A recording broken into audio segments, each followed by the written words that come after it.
Your brain makes roughly 35,000 decisions every single day. And right now, there is a simple 5-second rule that stops overthinking forever. And almost nobody is using it. By the end of this, you are going to know exactly how to shut down that endless mental loop, make faster decisions, and finally feel calm inside your own head. And the last thing I am going to share with you, it is the one technique that neuroscientists say actually rewires how your brain handles stress. But we will get there. First, let me ask you something. Have you ever laid in bed at night replaying a conversation you had 6 hours ago, changing what you said, imagining what you should have said, running it over and over like a broken movie? You are not alone. A study from the University of Michigan found that 73% of adults between 25 and 35 consistently overthink, and over 50% of people between 45 and 55 do too.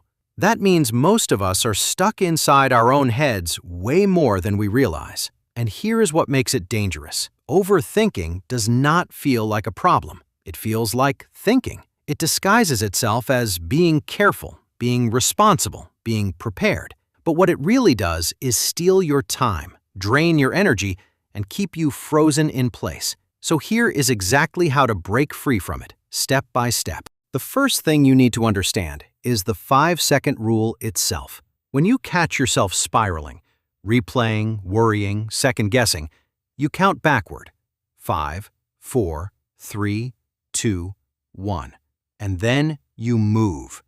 You physically do something. Stand up, send the text, open the document, say the thing out loud. The reason this works is because overthinking lives in your prefrontal cortex, the planning and decision-making part of your brain. But when you count backward and move, you activate a completely different part of your brain. You interrupt the loop. You break the circuit. So today, the next time you catch yourself stuck in a thought spiral, count 5, 4, 3, 2, 1 out loud and take one physical action, even if it is just standing up.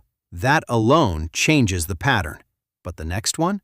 This is where it starts to click. The second thing is to set a decision deadline. Overthinking loves open-ended timelines. If you give yourself all day to decide what to eat for dinner, you will spend all day thinking about it. So give yourself a hard limit. For small decisions, what to wear, what to reply, where to eat, give yourself 60 seconds.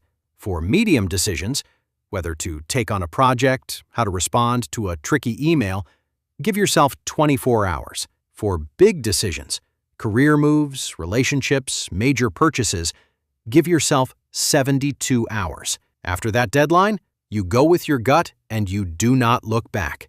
The action step here is simple. The next decision you face today, set a timer on your phone. When it goes off, you choose. Done. Now here is something fascinating. Researchers at Stanford published a study showing that people who were given less time to make decisions actually reported being happier with their choices than people who were given unlimited time. Let that sink in. More time to think does not mean better choices. It means more doubt. Okay, number 3 might surprise you. Stop asking for so many opinions. I know that sounds counterintuitive. We are taught that getting advice is smart, and sometimes it is. But when you are an overthinker, every new opinion becomes a new thread to pull on. You ask 5 friends what you should do, you get 5 different answers. And now, instead of one decision, you have 6. Here is the rule. For any decision, ask a maximum of 2 people you trust. That is it, 2. And they should be people who know you well, not just people who will tell you what you want to hear. Today, think about who your 2 people are. Know them in advance so you do not have to think about it in the moment. Now, number 4 is the one most people have never heard of, and it is honestly one of the most powerful. It is called worst-case scripting.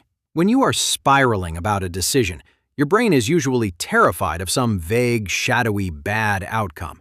It is not even a specific fear. It is just this fog of, what if it goes wrong? So here is what you do. Grab a piece of paper or open your notes app and write down the absolute worst thing that could happen. Be specific, not, it could go badly. Write the actual worst case. Then ask yourself two questions. Can I survive this? And what would I do if it happened? 9 times out of 10, when you write it out, the worst case is survivable. And the moment you realize that, the fear loses its grip. Your action step? The next time you are stuck on a decision, write the worst case in one sentence. Then write your comeback plan in one sentence. That is it. 2 sentences and the fog clears. Here is a quick story that brings this home. There was a woman who spent 3 months deciding whether to leave her job. 3 months of sleepless nights, stomach aches, asking everyone she knew. Finally, she sat down and wrote, "Worst case. I leave, the new job does not work out, and I have to find another one in 6 months." Then she wrote her plan. I would update my resume and start interviewing immediately. She realized the worst case was just being uncomfortable for a little while. She made the decision that afternoon.